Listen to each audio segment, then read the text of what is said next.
Sometimes things break. But that doesn't necessarily mean it's time to throw it out just yet. In the case of this Indoraptor, we can rebuild it. We have the technology.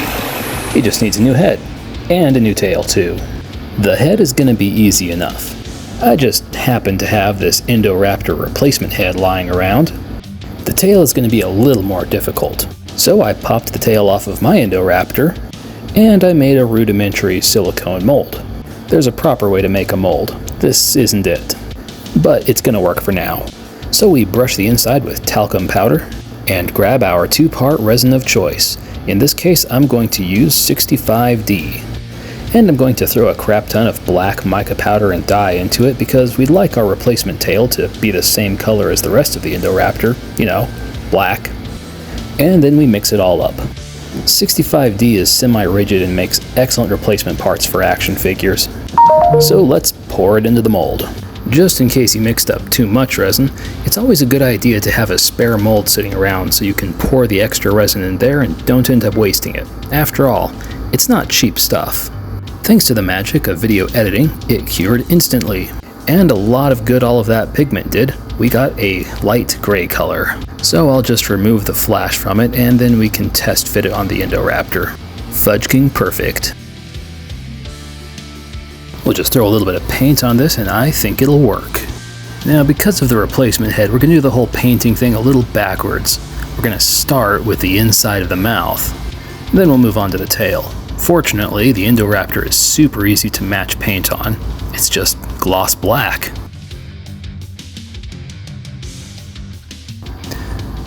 Alright, moment of truth. Good as new, except for the whole not having patterns on it thing. But as far as that goes, I think we're going to redo the patterns on this whole thing anyways. If we're going to go through the hassle of restoring this Indoraptor, we may as well make it the best Indoraptor that it can be. And that means redoing the stripes following the dinosaur style guide. Now before we attach the replacement head, we're going to give the inside of that mouth a purple wash, which is just going to make it look a lot more mouthy and cool. And before we can put the replacement head on, we've got to put the replacement neck together. Don't worry, it's just the top of the neck, but that entails using super glue, and you don't want to get this stuff on your hands. Unless you do. Different strokes for different folks. Now, before I put the replacement head on, I thought that using some gloss coat on the inside of the mouth is a good idea. Then I decided it wasn't a good idea because I hadn't painted the teeth yet. So we're going to paint the teeth. And as we usually do with the teeth, it is a mixture of white or off-white with a little bit of yellow. Once those teeth are painted, I'm going to gloss coat it off screen, and then we can put it together with more super glue, so continue being careful. Now that our dismembered dinosaur has been made whole, we can start painting those patterns on. And as the base for the stripe, I'm using watered down pumpkin orange. Yes, it's really called pumpkin orange. And I'm going to lay down the base for these stripes in the patterns that we see on the dinosaur style guide, which is just a little bit more involved than the simple lateral stripe that it had from the factory. But at least it's no Buck T-Rex. You guys enjoy me putting down the base for this stripe, and I'll catch you guys in the next step.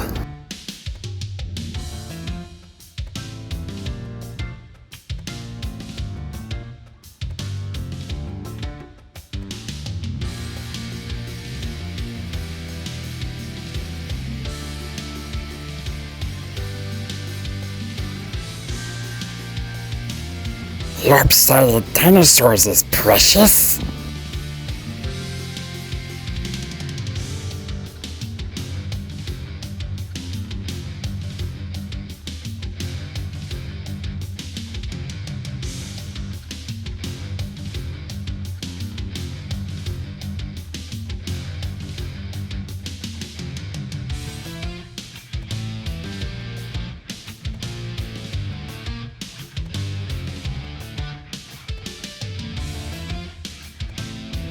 Oh yeah, so in addition to painting the stripe, we're also going to be painting the tips of the larger scales or osteoderms, but not the quills, in the same color, pumpkin orange. Now that we're done with orange, we're going to take some King's Gold and pick out some individual scales inside of that orange stripe. And that is the perfect job for a toothpick.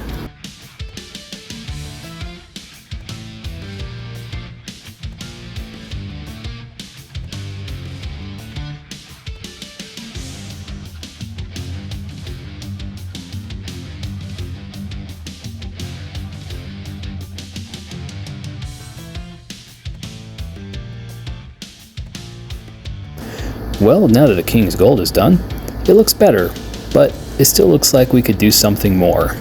You know what? Let's use some metallic paints.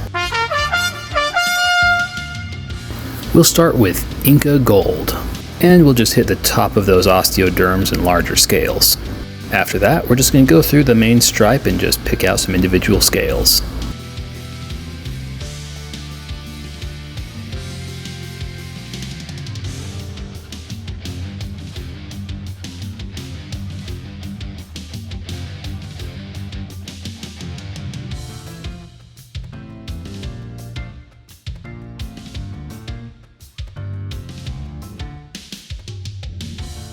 Well, as much fun as the Inca Gold was, I decided it actually needed more orange, so I mixed up some metallic orange with the metallic red and the antique gold.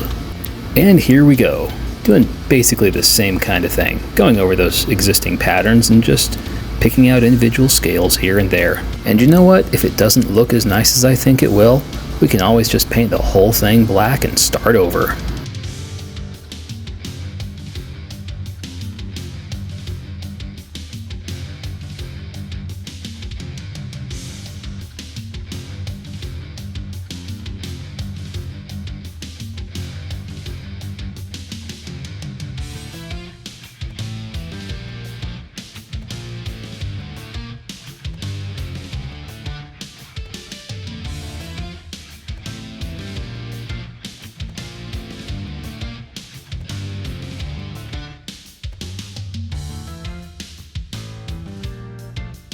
Well, I do think that this Indoraptor is starting to look dinosaur style guidey. Now let's just throw in a couple of random metallic red scales here and there. And now we're going to go do the counter shading. The Indoraptor's belly is a very, very, very, very, very dark gray rather than just black. So we're going to paint it with a very, very, very, very dark gray. It may not be noticeable, but you know what? I'm doing it for you guys, because I care. And now we'll paint those eyes with a metallic red. Fortunately, on this replacement head, those eyes are very well sculpted, so it's really easy to actually get the eye and not the surrounding area, which is more than I can say for some dinosaurs that I've painted. And as if metallic red isn't cool enough, we're going to put a little bit of yellow in the middle too. This way we have ketchup and mustard in the eyeballs. Pro tip: don't ever actually get mustard in your eyes. It's not pleasant. Alright, now we're going to use some gloss black and give this Indoraptor a nice sinister slit black pupil. Excellent. And since we're being thorough, we'll go ahead and do the other eye too.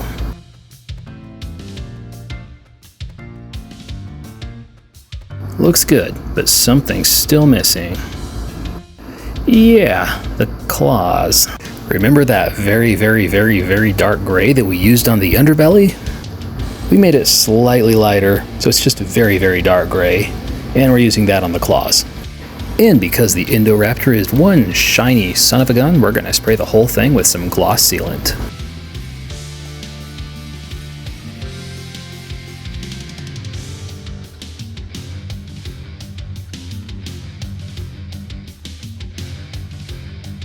And now he's done. Let's see how he looks out in the world. Darkness and shadow.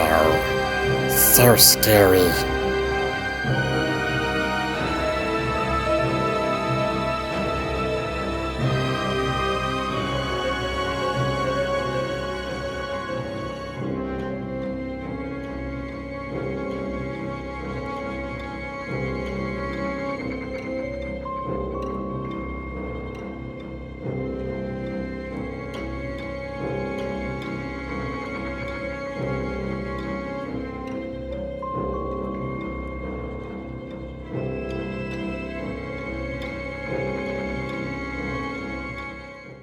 Dinosaurs that have been damaged or suffer from horrible quality control issues are a real problem in the Jurassic community. But don't throw it out. There is hope. Check out the Facebook group, Jurassic Toy Scrappers Market. Together, we can pair up dismembered dinosaurs with the limbs they're missing. We can give new life to broken dinosaurs. Well folks, that's the end of the video. Thanks for sticking around. If you enjoy my content, be sure to like and subscribe. If you'd like a chance to own whatever I made or painted in this video, be sure to check out my eBay and Etsy shops. And to see other projects that I've made, be sure to follow me on Instagram. I appreciate your support, and I'll catch you guys in the next video.